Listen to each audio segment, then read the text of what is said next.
E aí vamos, por favor, ler Esther, capítulo 3.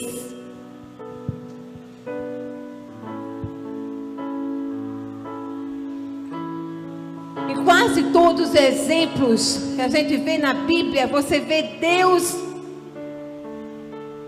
sempre reconstruindo o homem, sempre reconstruindo Jerusalém, Israel. Mas também no meio disso tudo, o inimigo se levanta com a estratégia para bloquear aquilo que Deus já determinou. E aí, por que ele faz isso? Porque você é o alvo preferido dele. Mas o Senhor é o arqueiro assertivo que pega você e leva você a viver o plano e o propósito dele. E como foi que isso aconteceu? Por favor, Esther, capítulo 3, versículo 5. Depois que Esther, Hadassa, tomou a posição de rainha, estava ela lá, no bem bom dela, com todas as honras, a dupla honra, poderoso. No meio disso tudo, o adversário se levantou. E diz aqui o versículo: quando Amã constatou que Mardoqueu não se inclinava, nem se prostrava diante dele, ficou muito indignado. Todas as vezes que você se posiciona diante de Deus, para Deus começar a operar na sua vida, os Amã, os Sambalates, os Tobias, os Herodes, os faraós se levantam irado contra a sua vida. Diga à pessoa que está do seu lado: você é um alvo do Senhor. Diga: a flecha do arqueiro na sua vida, Jesus é o alvo certeiro. E aí Amã ficou irado, porque quando ele passava, Mardoqueu não se prostrava. E no versículo 6 diz assim: todavia, assim que soube a que povo Mardoqueu pertencia, achou que não bastaria tirar a vida apenas de um judeu. Por esse motivo, Amã procurou uma maneira de matar todos os judeus. Então, uma força de oposição das trevas se levantou, não para matar Mardoqueu, mas toda a sua descendência. Sabe por quê? Porque você é um potencial na mão do Senhor. Quando Deus gerou a tua vida, gerou a minha vida, Ele gerou com propósito. Ele sabe exatamente o potencial. Satanás, ele sabe que você é o potencial. Ele não sabe como é que Deus vai usar esse potencial, porque ele não é onisciente. Ele é um derrotado. Ele só faz as coisas que aconteceu no passado. Mas o Senhor não. Ele se levanta de uma forma tremenda em nossa vida. E aí, ele se levantou e disse, o Amã procurou uma maneira de matar todos os judeus, o povo de Mardoqueu, em todo o império das Xerxes. Os ataques contra a sua vida, a vida de Mardoqueu e a minha, a sua, tem mais a ver com o que você vai ser na mão de Deus no futuro do que o que você foi no passado. As herdeiras estão entendendo isso? Sim ou não? Estão entendendo? Eu acho que a igreja precisa entender. Os ataques que acontecem na minha vida e na sua, para bloquear o potencial que Deus tem para revelar na minha vida e na sua, tem muito mais a ver o que você vai ser na mão de Deus do que com o seu passado. Por isso que ele tenta neutralizar você em uma zona de conforto, mas ao mesmo tempo de aprisionamento. E no meio disso, Mardoqueu se levantou Amã se levantou com muita, mas muita fúria. Ele planejou um decreto. Ele simplesmente queria matar não só Mardoqueu, mas toda a sua descendência. Ele planejou um decreto de um ataque que era generocídio, que é de gênero. E para melhorar a situação, ou piorar a situação de Mardoqueu e do povo, ele planejou um ataque genocídio. Sabe o que é isso? Assassinato em grupo. Mas isso aconteceu com Esther. Grande coisa aconteceu com Jesus também. Lembra do ataque de Herodes? Mata toda criança após que tiver 2 anos para baixo do sexo masculino. Um ataque em grupo. Fez isso com Moisés. Mas o que Deus determinou, o diabo não toca. Deus tem algo na minha vida e na sua. Deus não tem negócio. Deus tem propósito comigo e com você. Catuca a pessoa que está do seu lado e diz: meu irmão. Não, mas catuca direito. Mexe com vontade. Diga: meu irmão, ou minha irmã que está do meu lado, Deus tem um propósito comigo e com você. É poderoso. É tremendo. Diga: é grande.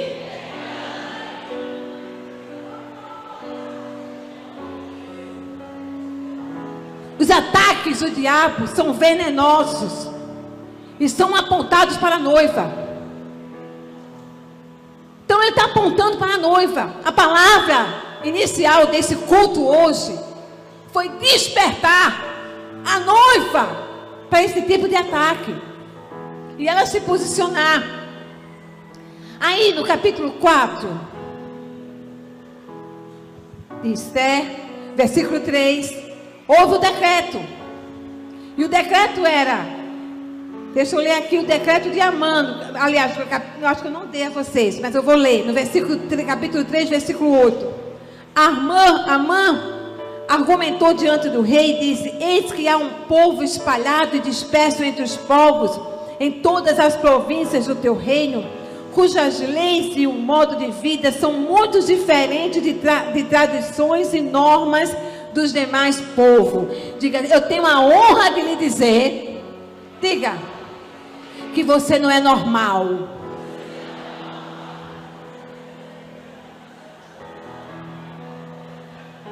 Quando você entrega a sua vida para Jesus, você deixou de ser normal. Você é totalmente diferente daqui da terra. E isso incomoda. Isso incomoda as trevas. Isso incomoda. Você vai mexer de novo com o irmão. Você tem que incomodar as trevas. Tem ou não tem? Não tem que fazer cócega, não. Tem que incomodar. Aí ele disse: olha para o derrotado. Disse para o rei: olha, tem um povo aqui. Esse povo barulhento. Isso é da Assembleia. Cadê Bel? Glória a Deus. Diz aqui: e que não sujeitam às leis do rei, portanto não é conveniente ao rei que tais pessoas sigam vivendo entre nós. Aí o rei engoliu corda. Cuidado, viu? Quem está em posição, não engula a corda. Pode ter uma mão perto de você. Escute ao Senhor. Deus fala conosco. Aí no meio da situação, aí o derrotado deu a sugestão para o rei e disse: decrete que sejam imediatamente aniquilados, e eu depositarei 350 toneladas de prata na tesouraria real para financiar aqueles que serão responsáveis pelo extermínio dessa gente. Eita Deus! O diabo fez isso. Ele começou a financiar através dos nossos pecados, do meu pecado e do seu. Mas Jesus foi lá na cruz, cravou na cruz, pagou toda a dívida. Toda a dívida. Eu acho que vocês estão entendendo, não? Sabe o que é? Eu acabar de pecar e eu confessar o meu pecado E a palavra do Senhor diz em 1 João capítulo 1, 9, diz: se confessarmos o nosso pecado, Ele é fiel e justo para nos perdoar os pecados de toda injustiça. Foi lá e pagou. Quando o primeiro Adão pecou, ele deixou uma dívida enorme. Nem fazendo empréstimo nos bancos todos dava para pagar. Não é não? Pense nos bancos aí, que faz assim um acordo, e se é você servidor público, ele tem umas coisinhas para você pagar. Mas ele financiou através do pecado manter a sua prisão. Mas Jesus foi lá e pagou toda a dívida. Aí o rei engoliu isso e pegou e disse: está certo, está aqui meu anel, deu o decreto. Olha, pode ter o decreto que for sobre a sua vida. O decreto do rei Jesus é infalível sobre a minha vida e a sua. A igreja precisa entender e começar a celebrar na revelação da verdade. Veja o que o diabo tem feito na sua vida. Portas têm se fechado, opressão e oprimindo, mostrando as circunstâncias. Mas o Senhor tem um decreto. O decreto desse rei aqui era um decreto falível, porque ele não tinha o domínio, ele não conhecia o povo. O diabo conhecia e queria aniquilar. Mas o rei que está sobre mim e você, que é o rei Jesus, o decreto dele é infalível. Deus já deu o decreto sobre a minha vida e a sua. Confie nele, descanse. Pode o homem se levantar, dizer alguma coisa contra. Eu lembro da mulher adúltera, que quando os homens chegaram e disse: Senhor, essa mulher pecou, todo mundo ficou olhando. Era verdade, ninguém estava mentindo. A única coisa que eles se enganaram foi tentar também levar o homem também, só levar a coitada. E todos ali estavam numa posição que a lei tem que ser cumprida. Mas a coisa mais poderosa é como Jesus age na minha vida e na sua. Amã, vamos fazer uma correlação aqui. Amã estava dizendo um decreto para aniquilar a vida do povo. Aqueles homens tinham um decreto para aniquilar a vida daquela mulher. Mas o rei Jesus, que estava lá, disse assim: olha, aquele que não tem pecado, atire a primeira pedra. Quando ele disse isso, ele nem levantou a sua cabeça. Sabe por quê? Porque se ele levantasse, ele ia julgar. Ele continuou, porque quando ele levanta a cabeça, ele não levanta para julgar, ele levanta para amar e acolher. Quando ele levantou, ele desfez toda a dívida que estava ali naquela mulher.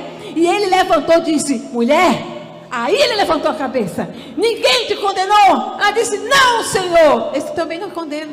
Vai e não peques mais. Sabe o que é isso? Amor. Amor. Ele acolheu. Amo você. Repudie o pecado. Continue andando. Não faça mais isso.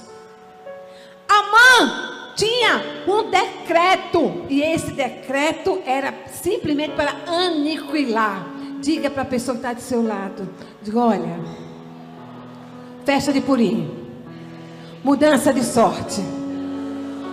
Há uma sentença para aniquilar a sua vida.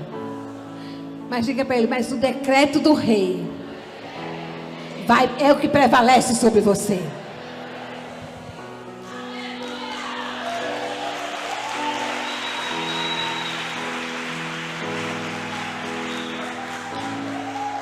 Aí no capítulo 5, 4, foram falar, capítulo 4, versículo 3.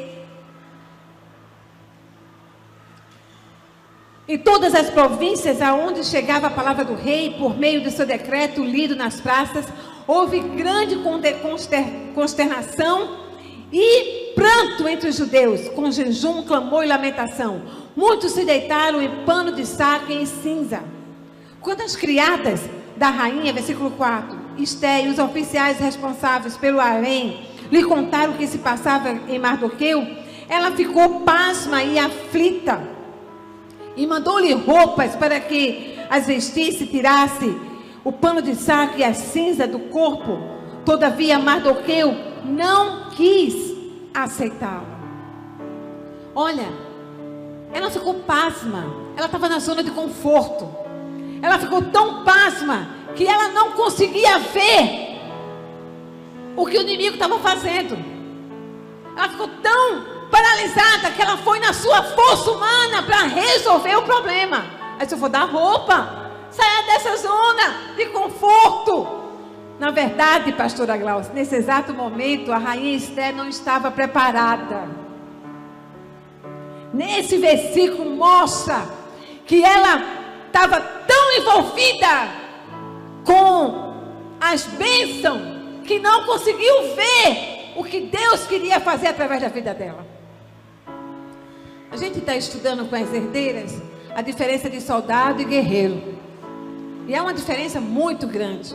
O soldado, ele se alista por um tempo. O guerreiro, ele está pronto para toda a vida. O soldado, ele vê o inimigo que está fazendo, então, reportar os seus inimigos. Ele começa a dizer, o inimigo está fazendo isso, o inimigo está fazendo aquilo. O guerreiro não. O guerreiro, quando ele olha, ele se posiciona, porque ele está vendo o invisível. Deus que é o invisível, que tem todo o poder para destruir e desarticular as trevas. Você é um guerreiro e uma guerreira. Você não está vendo apenas o inimigo se reportar e dizer o que ele está fazendo, mas a sua posição se move, se envolve para que aquilo, ao Deus do invisível, ele haja. O guerreiro, o soldado, ele não se envolve com a sua posição. Ele apenas faz aquilo que ele manda. O guerreiro não. Ele é possuído pela sua posição. Ele toma as vestes, diz, eu sou guerreiro, eu vou guerrear, e isso não vai mais acontecer. Até que tudo se acabe. Esther, nesse exato momento, no capítulo 4, versículo 9.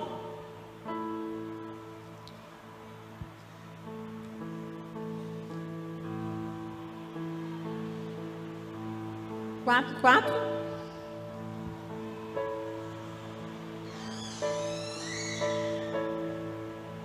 Atá retornou, comunicou a Esther tudo que Mardoqueu havia relatado.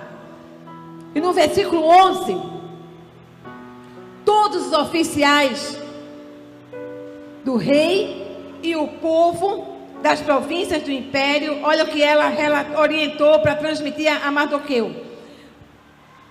Sabe que existe somente uma lei para qualquer homem ou mulher que se aproxima do rei no pátio interno, sem que haja convocado diretamente por ele. Tal pessoa será morta, a não ser que o próprio rei estenda seu cetro de ouro para a pessoa e mediante esse sinal lhe salve a vida. E eu não sou chamada à presença do rei há mais de 30 dias. Sabe o que Esther fez? Ela disse, olha, eu não posso fazer nada, Mardoqueu, porque há 30 dias que eu não sou chamada pelo rei. E se eu me atrever aqui, fizer isso, for ousada, quebrar uma lei, eu posso ser morta, porque isso é um decreto que está aqui. Mas eu gostei da palavra de Mardoqueu. Você está no lugar que Deus colocou e Deus está te chamando. Sabe por que você está aqui hoje? Porque Deus quer falar com você. Deus quer te tirar. Esther estava na sua zona de esconderijos, a sua caverna, que era o seu harém. Eu não sei qual é o harém que você está, mas o Senhor trouxe a mim e a você hoje para tirarmos desse harém e começar a tomar uma posição como guerreiro e como guerreira, porque há um propósito para ser conquistado. Vamos e convenhamos, quando a gente ganha as promessas, como você vê Deus cumprir, em vez de a gente avançar, a gente fica estagnado. Como se as promessas físicas deste mundo fossem o suficiente para a minha vida eterna. Não, é o contrário. Deus permite que as coisas desse mundo, o suprimento das necessidades, todas aconteçam para a minha vida e na sua, porque Ele quer mostrar que Ele é fiel. Ele é fiel. Mas isso não pode ser O meu alvo para eu ficar apegado a isso aqui. Deus tem mais. Quantas pessoas a gente escuta e vê que Deus permite as bênçãos, o cumprimento das promessas, em vez de ela se posicionar e avançar, sair da sua caverna, ela fica dentro da caverna, fica dentro da sua casa com seu maridinho, com a sua esposinha, fica dentro com o seu carrinho, o seu trabalho, e já não tem mais ânimo para trabalhar, já não tem mais ânimo para se envolver como rei, já não tem mais ânimo, já dói, já cansa, a cadeira dói nos quadris, as juntas entrevam. Rainha Esther estava simplesmente acomodada à sua caverna e ao seu harém. Afinal de contas, tinha comida, tinha roupa, tinha do bom e do melhor, tinha tudo. Afinal de contas, era uma estrangeira que tomou posse do reinado, uma improvável. Era um improvável que estava lá. Mas na hora, a improvável que estava lá, não estava lá para o seu deleite, apenas era um cumprimento da palavra. Ela estava lá para um propósito: resgatar o seu povo. Você não está sentado aqui? Você está todo mundo sentadinho aqui? Eu não conheço todo mundo, eu conheço a minha vida. Mas você está aqui sentado, e você sabe o que eu estou falando, e Deus está querendo lhe incomodar. A palavra de inicial foi desperta. Deus está querendo fazer comigo: sai da caverna, sai do harém, sai do harém, sai do harém do seu pecado, sai do harém da sua comodidade, sai do harém da sua zona de conforto, sai do harém. Existe um decreto de morte para a sua descendência, para essa cidade, para o seu país, é onde você está. Isso não lhe incomoda? Porque o sacrifício da cruz foi poderoso, foi para isso. E aí, quando ela estava naquele momento, Mardoqueu, cheio de Deus, foi e confrontou. No versículo 13, ele diz aqui assim: imediatamente Mardoqueu advertiu-la: não imaginas que somente por estares vivendo no palácio do rei, serás a única a escapar da matança dos judeus? Porquanto, se calares neste momento crucial, certamente socorro e salvação surgirão de outra parte para os judeus. Mas tu e a tua casa, a casa do teu pai, e os teus familiares, todos sereis aniquilados. Quem sabe se não foi por este dia que foste nomeada rainha da Pérsia? Momento crucial, um decreto de morte para toda a nação. E a rainha diz, uma mulher de Deus linda, passou toda a preparação de 6 meses de mirra, 6 meses de óleo, esfregada a mirra, preparada para o rei. Quando ele olhou, estendeu o cetro de justiça para ela. Foi assim que Jesus fez comigo, a minha vida e a sua. Eu e você não éramos ninguém, e o Senhor foi e resgatou. Mas agora Ele quer mais. Ele quer que o propósito dele se cumpra. E quando chamou ela, disse: olha, faz 30 dias, deu toda uma justificativa. E disse assim para ela. Mardoqueu olhou para ela e disse: olha, quem sabe se não foi por esse motivo? Quem sabe se você não está passando por isso aqui, porque Deus quer te usar? O povo estava padecendo, e a rainha estava sendo chamada por Deus para tomar um posicionamento. Deus trouxe você aqui para lhe dizer que está na hora de você tomar um posicionamento. Deus trouxe a mim e você para nos falar e nos alertar, desde a primeira palavra: está na hora de você mudar da sua vida e sair dessa caverna. Olhe para a pessoa e diga: chegou a hora.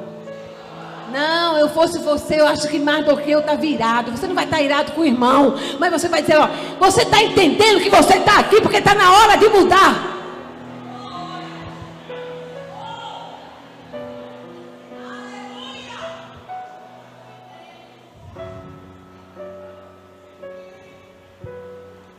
Entendeu? Entendeu? Mas você não está entendendo. Eu não posso mudar essa situação. Foi isso que Esther disse a Mardoqueu: eu não posso mudar essa situação. Deus não está perguntando se você tem poder para mudar. Ele está dizendo que Ele é poderoso para transformar.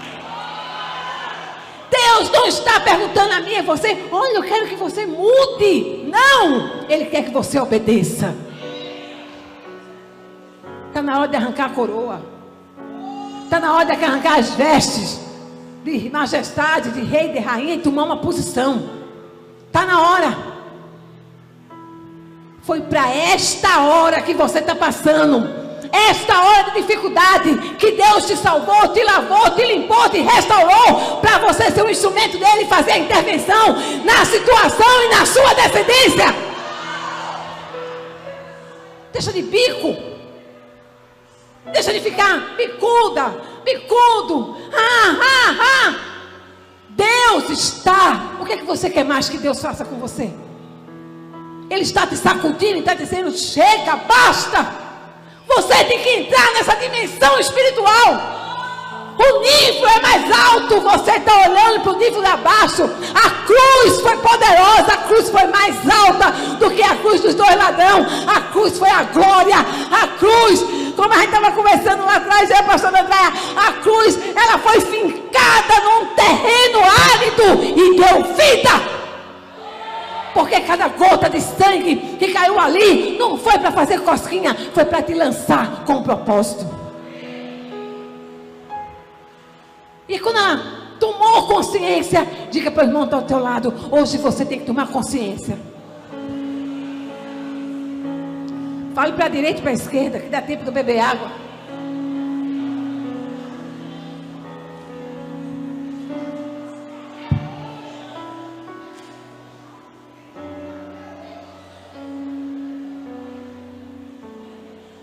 Mentalidade de alistamento. Sabe o que é soldado que vai se alistar?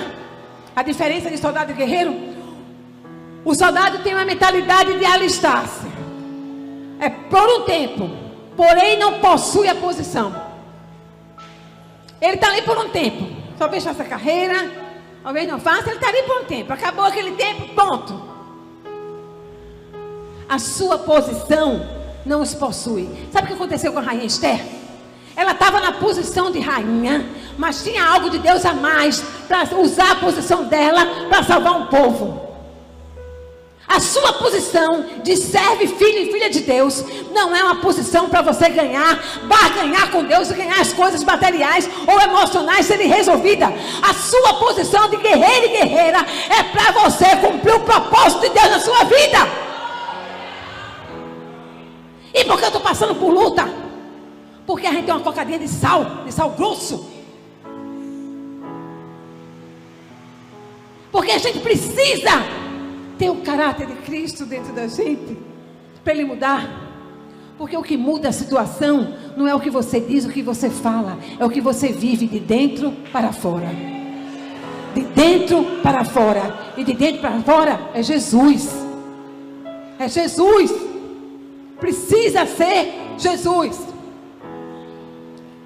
Eu estou terminando.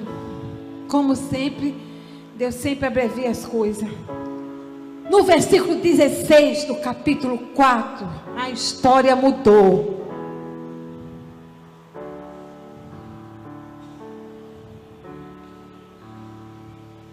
Diz assim: quando Esther ouviu aquilo, ela tomou uma posição. Ela entendeu que a posição dela tinha que se envolver. E disse: vai, ajunta todos os judeus que se acharem na capital, Suzã, e jejuai por mim, e não comais nem bebais por 3 dias, nem de noite nem de dia. Eu e as minhas servas também jejuaremos. Depois irei ter com o rei, ainda que esse seja um gesto considerado rebelde e contra a lei. Se perecer, por isso pereci. Eita! Sabe o que aconteceu com ela? Ela se posicionou de quem ela é. Porque quando você está posicionado, você não avalia os seus benefícios, você simplesmente se entrega. Quando você confia naquele que é fiel para você, você não fica avaliando. E se eu perder isso? E por que aconteceu isso? E para isso? E por que a porta se fechou? A porta se fechou porque Deus te deu livramento. Deu para entender? Quando a porta se fecha, Nem todas as vezes é o diabo, porque quando é o diabo você clama, Deus abre. Mas se permanece fechado é porque Deus está te dando para livramento. Mentalidade de guerreiro e não mentalidade de soldado, que só vê a ação do inimigo e não vê o agir de Deus. Eu acho que a igreja não gostou, não disse nada. Ficou todo mundo calado. Ela tomou uma posição.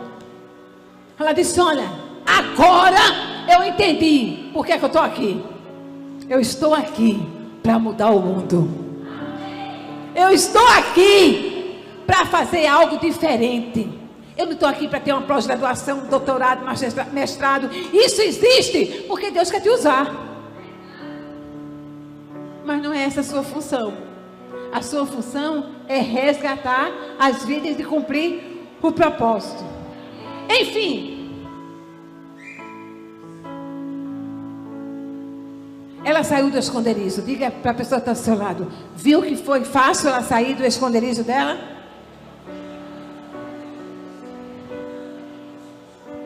Resumindo a história, quando ela saiu, tomou a posição, a pressão aumentou, porque o decreto já estava espalhado por todo canto. Aumentou de tal forma que ela só tinha uma questão: confiar em Deus. E ela ficou no seu secreto, no seu quarto. A pressão aumentou. Já percebeu que quando Deus quer fazer algo poderoso, a impressão minha ou a pressão externa aumenta? Aumenta ou não aumenta? Para você desistir ou não desistir? Para desistir. Não é não? Para desistir. Já percebeu quando está perto? Parece que é perto, né? Mas está perto para Deus virar a mesa. A pressão aumenta? Aumenta ou não aumenta? Diga para a pessoa que está ao seu lado: ó, hoje é purim, mudança de sorte. Ele vai virar a mesa. Diga: mudança de sorte é virada de mesa. Ele virou a mesa. Ele virou a mesa. E como é que ele virou a mesa? Quando ela estava lá, ela se posicionou: se eu morrer, eu vou morrer. Pronto, mas eu vou fazer o que tem que ser feito. Deus lhe chamou para fazer o que tem que ser feito. Não o que você acha que tem que fazer, mas sim aquilo que ele já determinou. Resumindo a história, que você já sabe, ela foi. O tal do Amã tinha uma forca para Mardoqueu. Olha, não importa a forca que está preparada para você. Deus tem uma capa, tem um anel e tem um decreto a seu favor. E o que é maior é a capa, o anel e o decreto dele a seu favor. Não é a forca. E eles foram. O rei não podia mais revogar a lei, mas ele deu outra lei. Ele deu outro decreto que habilitou a eles vencerem. E eu quero terminar fazendo uma relação com Jesus. Jesus, ninguém matou Jesus. Ele se entregou para morrer. Não é verdade? Ele morreu por mim e por você. Jesus, ninguém falou: vou lhe matar. Ele simplesmente se entregou. Ele entregou tudo que ele tinha para restaurar a minha vida e a sua. No meio da dor, ele ficou em silêncio. Me diga, a Bíblia não diz, não relata nenhum só gemido de Jesus. Um só gemido. Havia um decreto de morte para a minha vida e a sua. Quando a rainha Esther se posicionou e disse: se eu morrer, perecer e ponto final. Vamos fazer uma relação de Jesus no Getsemane. Quando ele foi para o Getsemane, ele disse: Pai, se possível, não faz a minha vontade, mas sim a tua vontade. E quando ele disse isso, ele não pensou no que ele ia perder, mas ele pensou na hora, no propósito que Deus levou ele ali na terra, por mim, por você. Entenda, ali no Getsemane, Jesus decidiu continuar o propósito de Deus na minha vida e na sua. Eu acho que você não entendeu. Ele decidiu. Jesus, ele não carregava uma espada de metal, porque ele era a própria palavra, era a sua espada. Uma espada de 2 gumes que falava conosco. Jesus se rendeu à crueldade deles, por mim e por você. Ele morreu por mim e por você. Por que tanta dificuldade de se posicionar no propósito de Deus? Jesus, em vez de resolver os problemas com as suas próprias mãos, ele carregou a cruz. Eu estava vendo uma coisa, acho que aqui mostra. Vê só, essa espada.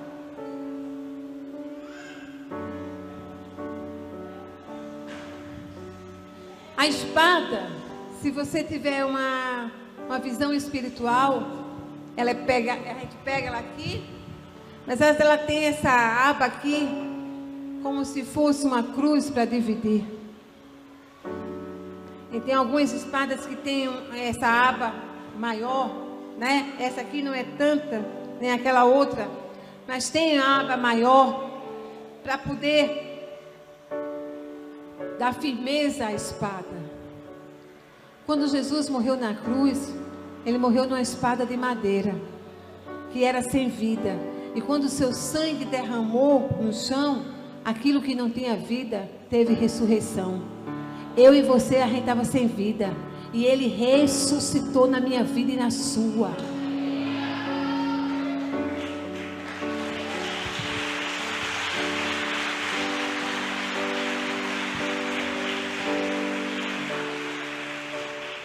Bem,